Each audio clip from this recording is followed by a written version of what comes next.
Let's talk about Netflix. All right. Okay. Netflix. I'm on fire today.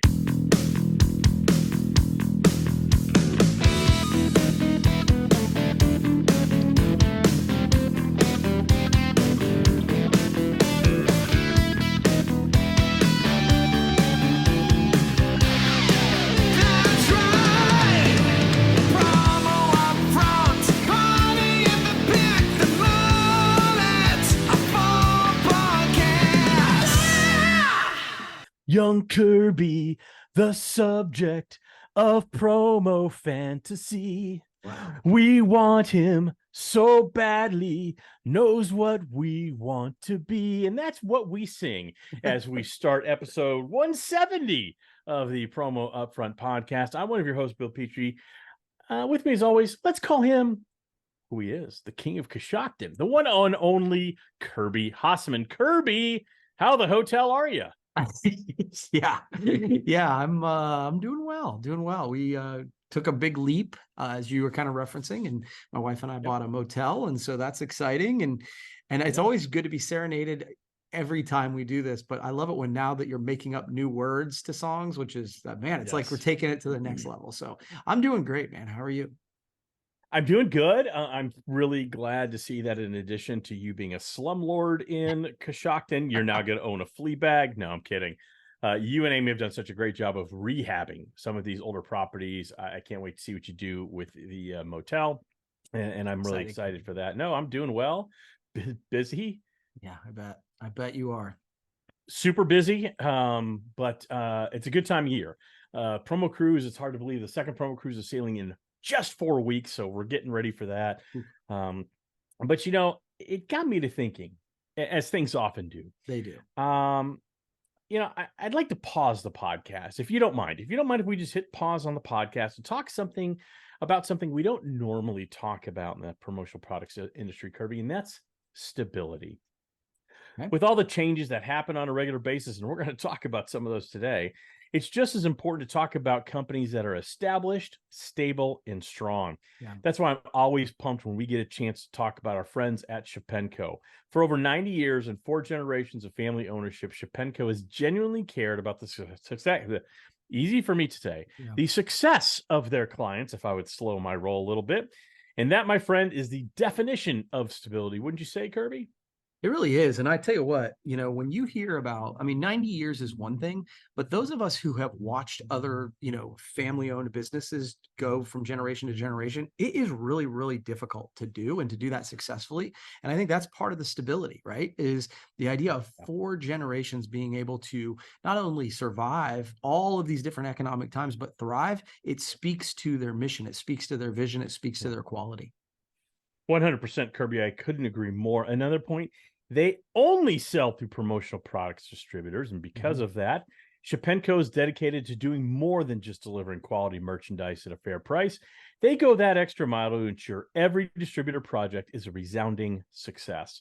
It's the right way to do business, and that is how you continue to be stable and strong heading into the next 90 years. So bottom line, Kirby, and you know how I like to bottom line things, Shepenco has stood the test of time. The experience, the merchandise, and the people are absolutely the best. So head over to shepenco.com and start your next project today. All right, Kirby. So I want to thank you for having the courage to podcast with me today. You look resplendent in your green collared shirt. Thanks, man. I will talk about it later, but there's a really good football weekend coming up, and I'm already getting ready for it. Okay. But before we do, let's have a podcast. Let's. So I don't know if you saw this or if you know about it, but kind of a big bombshell, at least in my mind, in the promotional products industry. This is the upfront section of the podcast. Ashley McCune is leaving Facilis Group. I saw the headline, so please fill me in. Yeah, so there's 2 things that caught my eye this week. We are entering the 4th quarter of the year, which Kirby and I universally recognize as the silly season in the promotional products industry.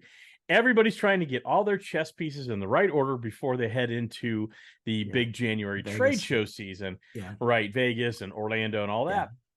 So Ashley McCune has left Facilis.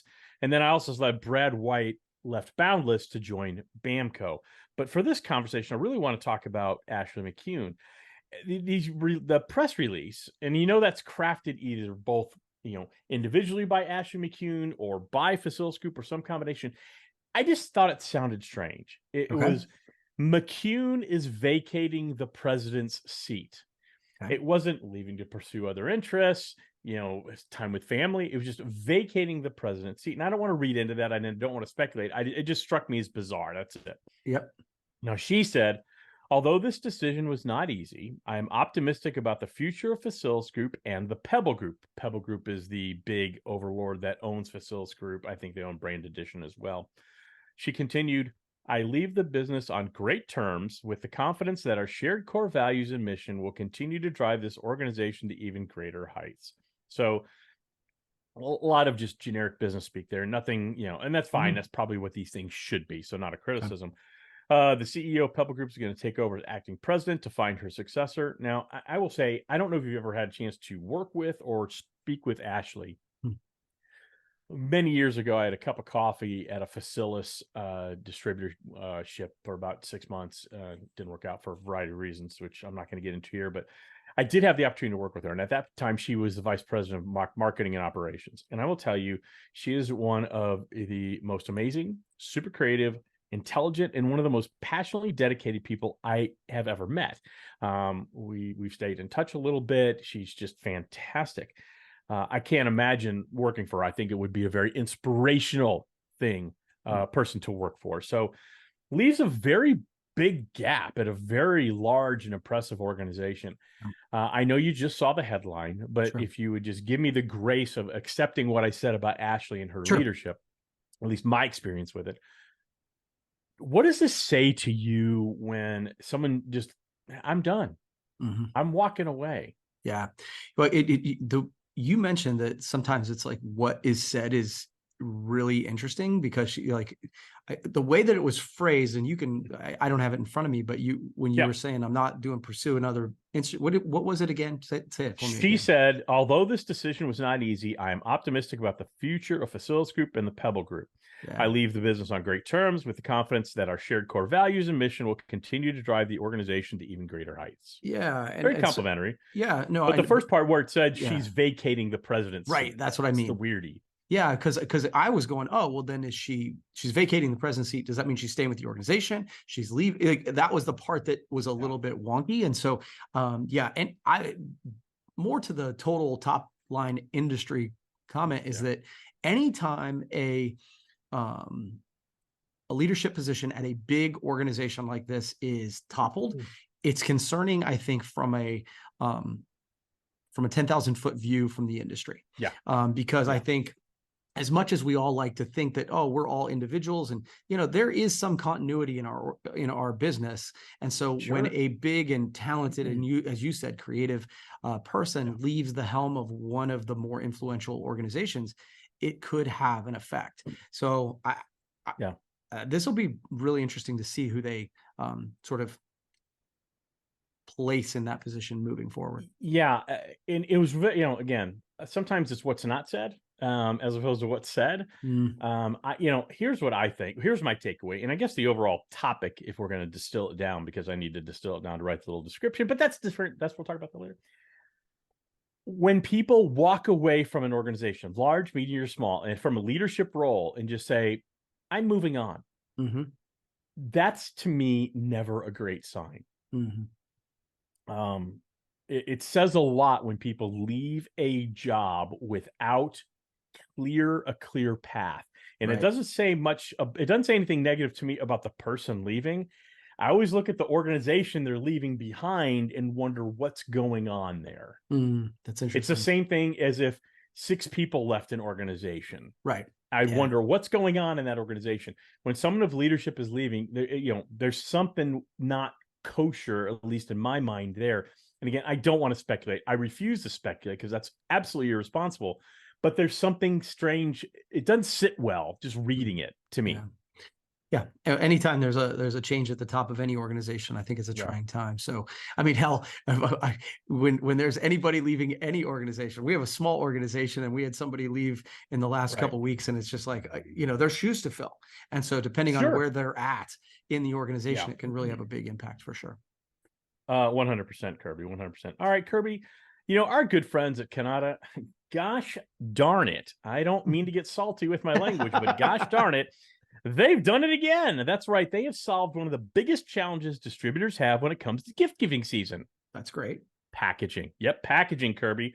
When you purchase merchandise through Canada, they offer so many great options to add a touch of elegance to an already luxurious product. From themed printed cards and stock ribbon to a keepsake box, they have amazing, amazing options. Heck, they even have a gorgeous organza bag that says thank you in 5 different languages you can wrap things up in. Really cool stuff. And it's printed in gold. Can't go wrong with that. Sure. They invite you to check out all the options over at CanadaPromo.com. All right, Kirby. Nothing would make me happier. Nothing would give me more pleasure in this specific moment than if you would have a topic that you would share with not just me, but our audience, the audience that may be in the rooms with us, but also the people listening on the actual podcast. And I want to be brief with my comments there, so you can go ahead and get on with the topic you would like to share with us. All right. So I have a bunch of different things I could go, but I think I'll stick in the advertising world. I just saw this, I think it was today or yesterday. McDonald's and Wendy's were involved in a lawsuit.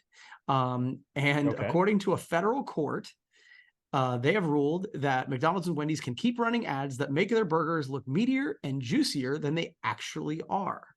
So there was a lawsuit against the 2 fast food chains, and it's one of a record number of food litigation lawsuits filed from 2020 to 2023, targeting companies including Burger King, Taco Bell, Arby's, and of course, Wendy's and McDonald's, about the idea they're suing them because they're saying, look, the burger I get at the franchise doesn't look like what I'm seeing on TV or on the billboard or whatever. The judge pointed to disclaimers on the chain's websites and said customers recognize, I love this part, customers recognize offending images as, quote, puffery, commonly used to make products look more appealing. So a federal court has said, look, no, you don't get to sue them because your burger doesn't look like the one on TV. Right. I have an opinion about this, but I wanted to see what your take was. One of the great things about living in the United Snakes is that you have an opportunity, if you feel wrong, that you have an opportunity to resolve that through litigation. And that is truly a wonderful thing. It also is a horrible thing, right? It's just like someone's greatest strength is a lot of times their greatest weakness. And that's one of our real weaknesses. Anybody can sue anybody for anything at any time. And it's up to the defendant to disprove the complaint. Get over yourselves, people. Do you really look at... I've had, as you can tell by my very svelte body, I've had a measurable amount of Big Macs in my life. I've never seen one that looked like a printed ad, one that looked like an ad on television, one that looked like actually something I should eat. So I don't know why people are upset about that. This is ridiculous. Absolutely should have been dismissed. Dismissed. Kirby, what say you? Yeah, I'm with you on this one. This is, of course, they the idea of puffery. Hell, at the end of the day, you are in every sort of marketing photo shoot you do, you put people in your shirt that makes the shirt look good. Like, they don't necessarily look like everybody who wears the shirt. And I think that, that's actually one of the things that we're trying to do with different body types and all that sort of thing. That's fine. Yeah. But at the end of the day, you do it with good lighting. This is silliness to me. And what's fascinating is, quote, it's one of a record number of food litigation lawsuits. It seems to me like the legal profession going out of its way to try and target a specific area so that they think they can make some money. This seems like total bullshit to me, and I'm really glad it was dismissed. Yeah, I wish attorneys would have a little bit more of a, you know what, I'm not going to embarrass myself or the U.S. judicial system by taking your lawsuit against the Whopper, or a Baconator or whatever. Do people not realize that there's actually an industry where I don't know exactly what it's called, so but they craft food to look as edible as possible. Most of the time you can't even eat it. It's not even food, it's plastic, it's clay, it's other things. They spray it a certain way, they paint it.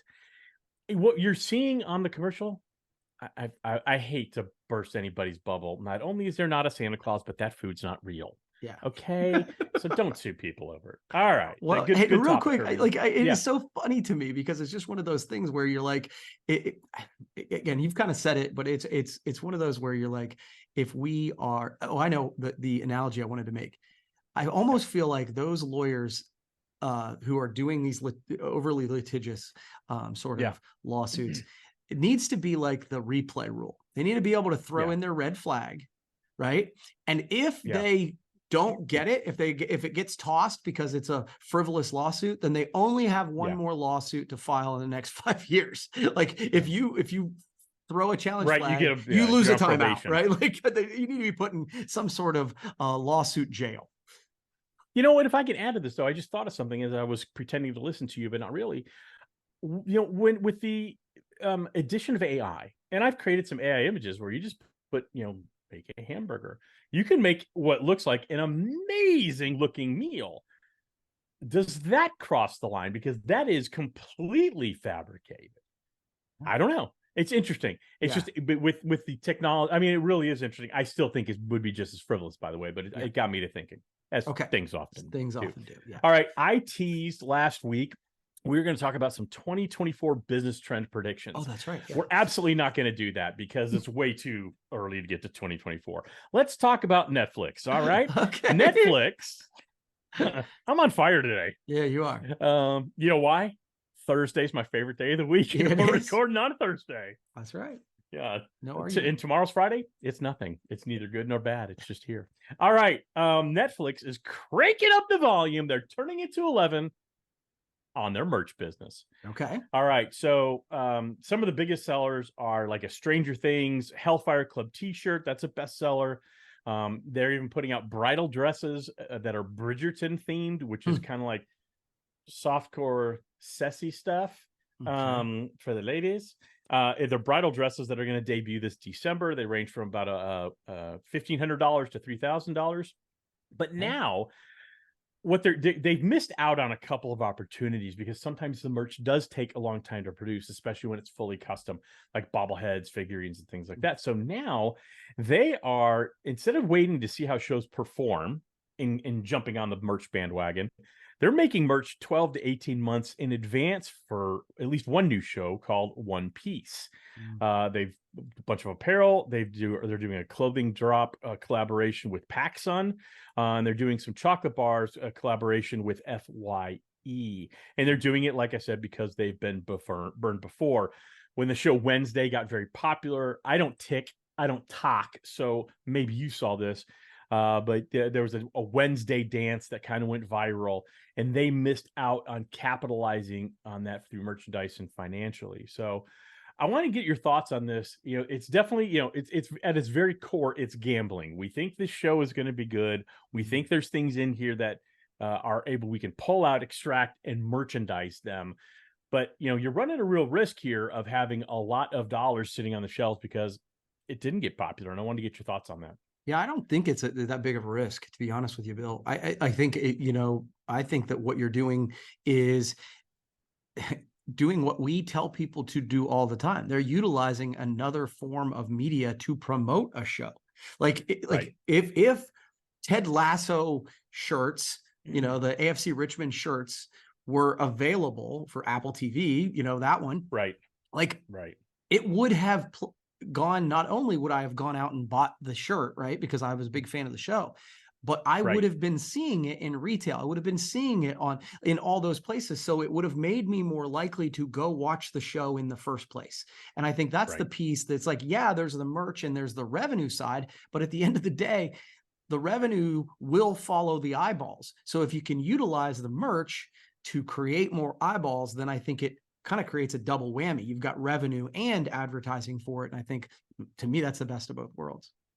I'd like to give you a prize because that's absolutely the correct answer. Okay. As long as you Yes. do it as long as you do it in some limited runs, you mitigate Yes, the limited fact that, runs. hey, Yes. this might be a stinker. We might have to write this off.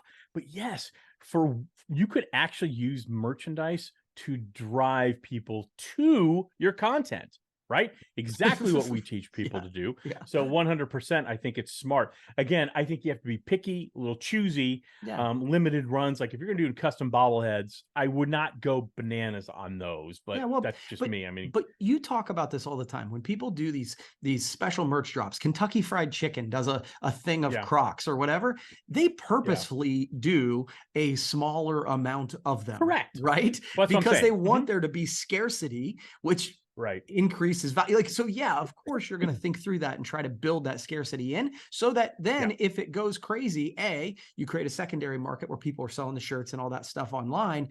But when the second one drops, you've created advanced excitement about that too. So completely agree. It does help you get a jump start on creating an entire ecosphere yeah. for the content, not just one-sided. So love it, love it, love it. Kirby, do you have one more topic for us before we get to the picks, football picks? Yeah, I'm going to make this Quick one a one. quick one. Yeah, real quick one. So Okay. the quote starts with, "We've been working on this for 24 hours. Our first response was awful." So, our long, national nightmare is over. Catgate has been solved. I don't know if you saw Okay. this, but an Austin man went viral this week after a Lyft driver drove away with his cat still in the car.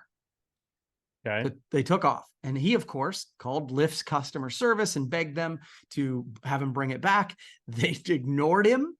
And then at one Okay. point said, he's gonna be charged $20 to return the item, his Mm-hmm. cat.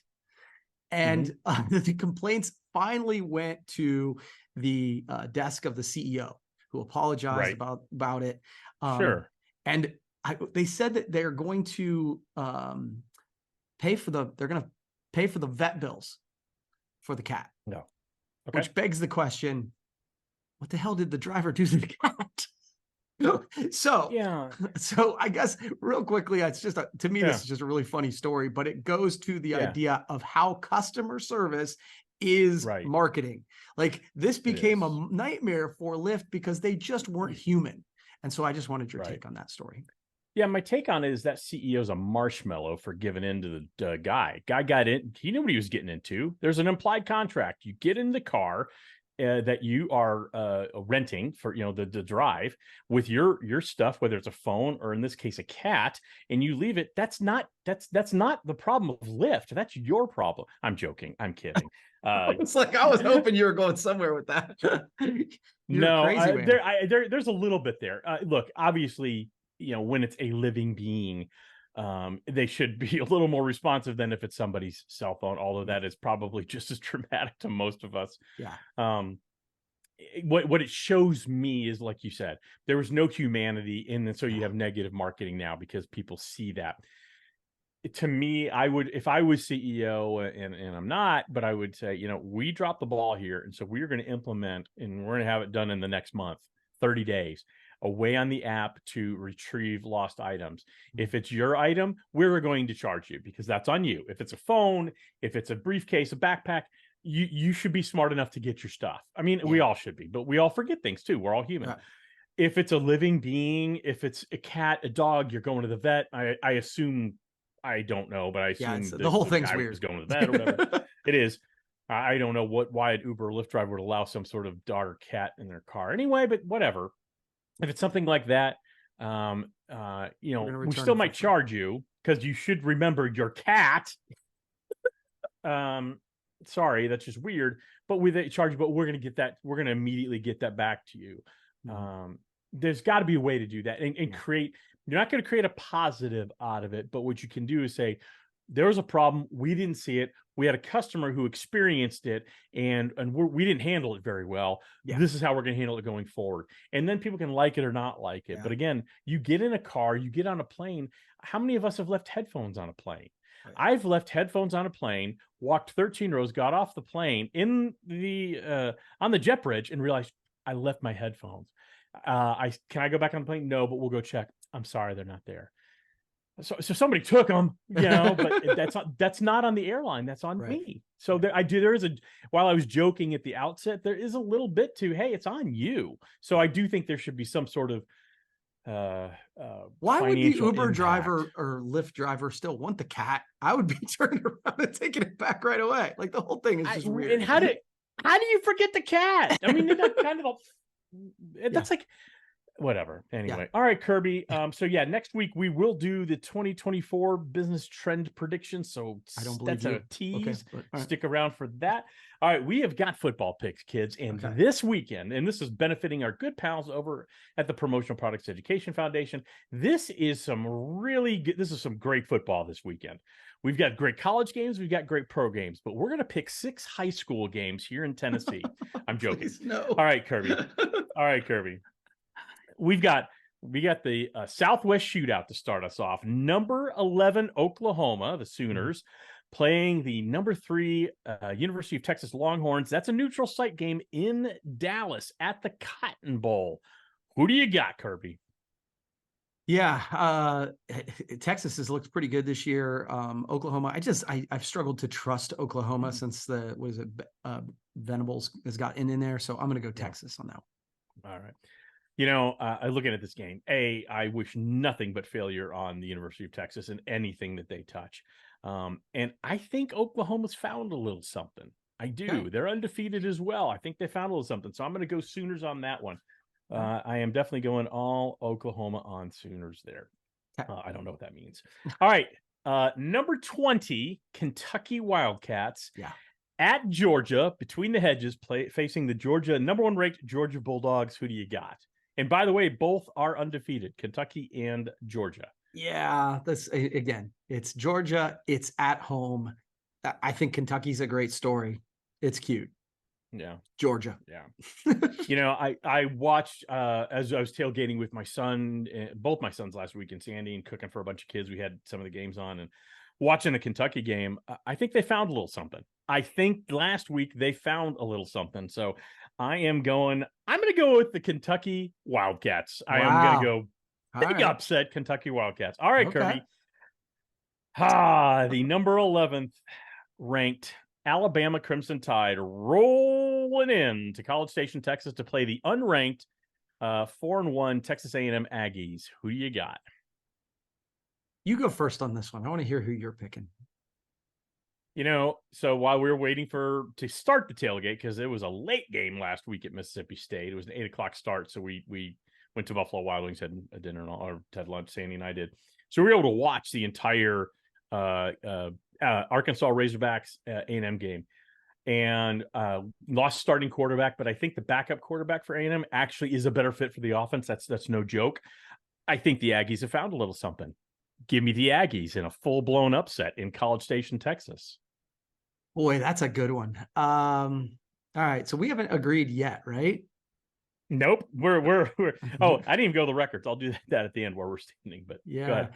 Yeah, I'm just on principle to keep that rocking and rolling. I'm going to go Alabama on this one. Oh my gosh. Okay. Well, all right. Let's go to the pro games. The London Jaguars are facing the Buffalo Bills at London in Tottenham Hotspur Stadium. Yeah. Jaguars are playing back-to-back weeks there. Bills looked good last week, beating the Miami Dolphins up in Buffalo. Kirby, who do you got in this one? A little bit of a neutral site game. Yeah, I actually think this is one of the tougher games to pick because I think the Jags are good.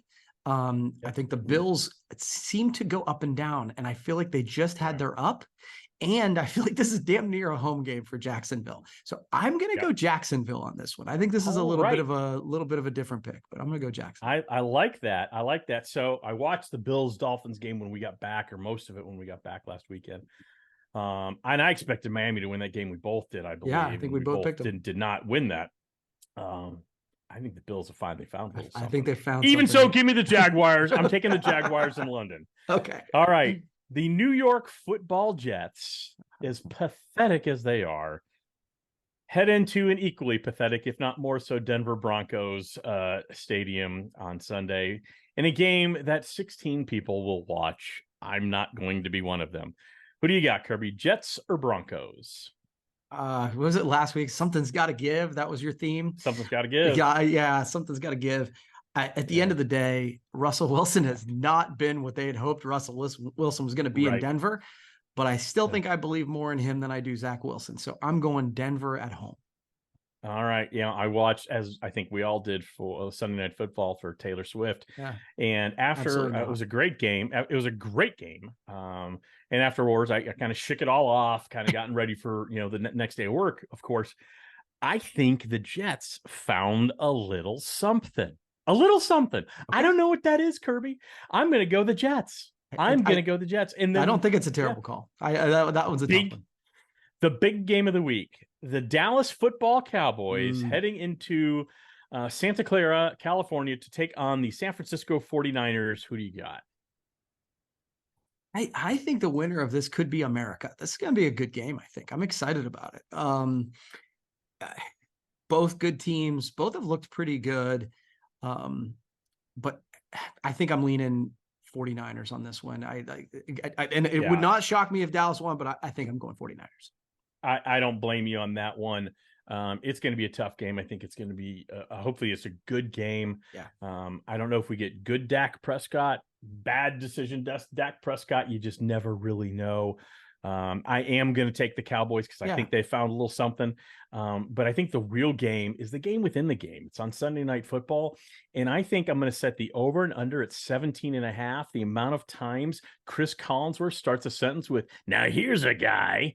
So if you want to have a little sport, watch that. That'll be a real good time. All right, you are in the lead, by the way, with 15 victories over 14 last week. You went 4-2. I went 3-3. So we are fairly close to neck and neck, but really you're destroying me on every level. Really what it is, Kirby, the stability of your football picks never cease to amaze me. But actually something that amazes me even more when it comes to stability is our good pals over at Shepenko. They've been around for 90 years, and they only sell 2 promotional products distributors. So when you want something that's cost-effective, creative, and people will keep it, use it, and remember it, look no further than our good pals at Shepenko. Visit them at shepenko.com. You won't be sorry you did. Kirby, I hope you have a happy football and a good day. You too, brother. That's right.